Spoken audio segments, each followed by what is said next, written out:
Le collectif des 11 candidats aux élections présidentielles exige une élection propre, transparente, inclusive, respectueuse de la Constitution et des modalités de contrôle du scrutin.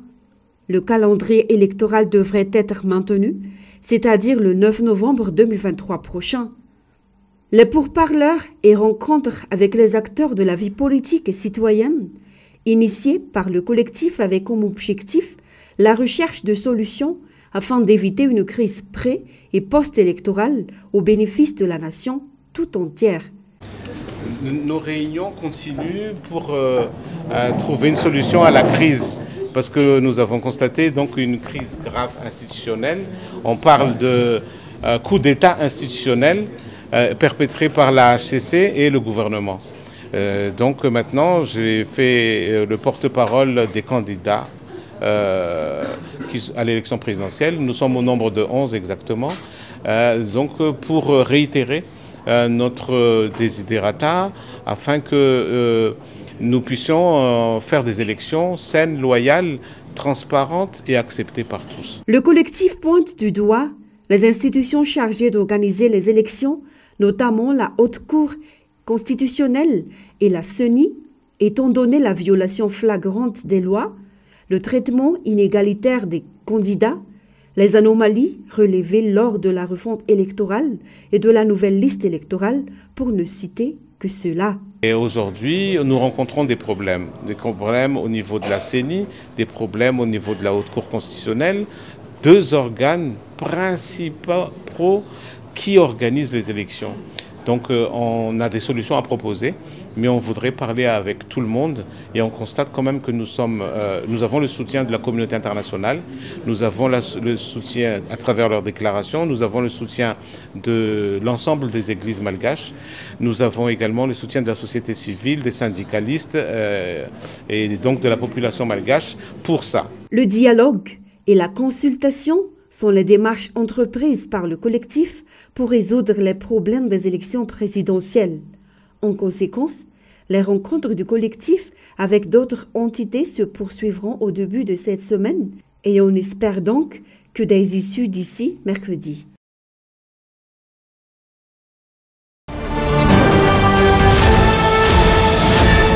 Dans un communiqué publié mardi dernier, les partenaires techniques et financiers de Madagascar ont réitéré l'importance du respect de la Constitution et du calendrier électoral.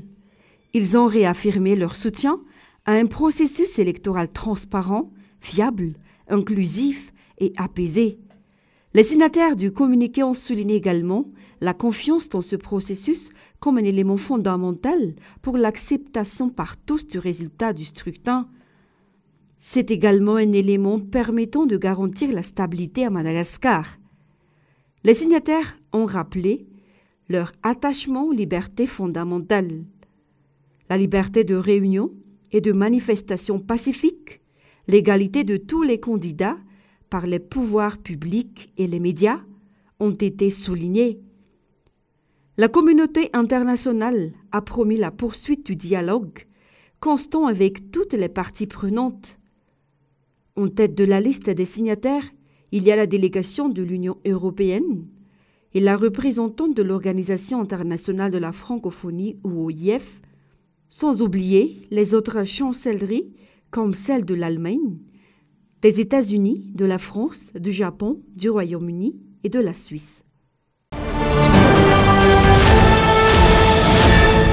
Suite au communiqué du 14 et 18 septembre 2023, 40 membres de la société civile tels que l'Alliance Foire-Gaz ou AVG, Transparency International Madagascar, Mouvement Jouy, Ilunser, CCOC, M6 Tatao, Liberty 32 et beaucoup d'autres ont fait des déclarations conjointes appelant entre autres au respect de la Constitution et à la cessation de toute entrave aux libertés fondamentales d'expression, de manifestation et de réunion, soucieux d'avoir des élections libres, transparentes et dans l'intégrité. Elles font appel à la HCC qu'il y avait un non-respect de la Constitution par la décision que cette institution a prise de nommer le gouvernement collégial pour gouverner le pays. Selon la Constitution, si le président en exercice décide de se porter candidat à l'élection, le président du Sénat prendra la place de chef de l'État par intérim. Et seulement si celui-ci se présente aussi à l'élection,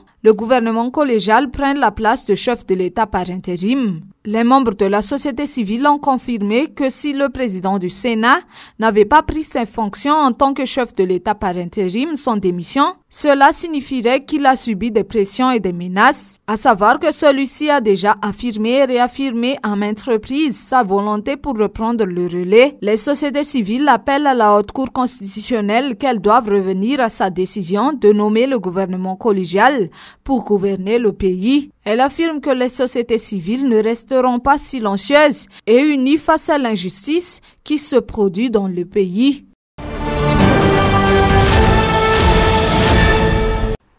Flagrante violation des lois, et cela par ses concepteurs eux-mêmes. À la veille des élections présidentielles, Madagascar est soumise à une crise institutionnelle.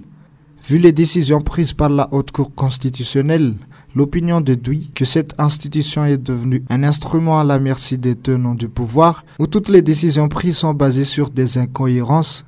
Le président du parti Vao Kamrai n'a pas mâché ses mots tout en pointant du doigt la partialité de la Haute Cour depuis le rejet de plusieurs requêtes déposées par les candidats concernant la candidature de Andradzuel qui est naturalisé français. Les 9 membres présidés par Florent Rakutarsou de la ACC sont les responsables d'une éventuelle crise politique, selon toujours Alphonse Arakoutenbe.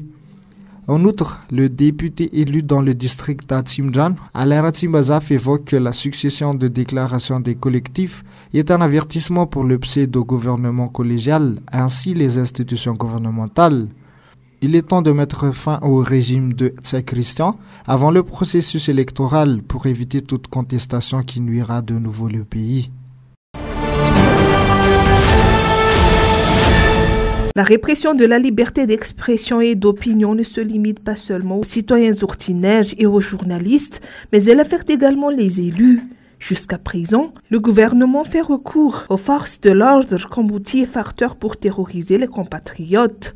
Dès qu'il y a des commentaires ou des actions susceptibles d'offenser le gouvernement, les forces de l'ordre sont mobilisées et réparties immédiatement dans toute la capitale. Madagascar n'est pas une nation en guerre, le peuple malgache ne mérite pas cette mesure.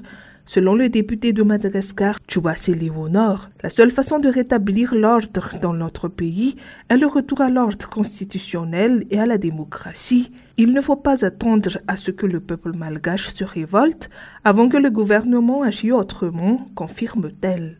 Au-delà du journalisme, la cybercriminalité constitue aussi une menace pour les lanceurs d'alerte.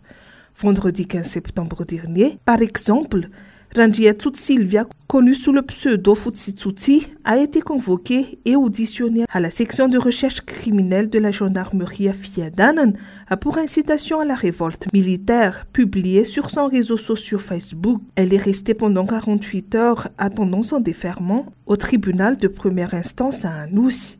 Après son audition, elle a bénéficié d'une mise en liberté sous contrôle judiciaire jusqu'à son procès prévu le 20 octobre prochain. Concernant toujours la liberté d'expression, les journalistes ne peuvent pas aussi exercer librement leur profession. Un exemple concret, l'exclusion de certains journalistes lors d'une conférence de presse organisée par la primature le 14 septembre dernier. Étant donné tous ces faits, Madagascar est loin d'être un pays démocratique.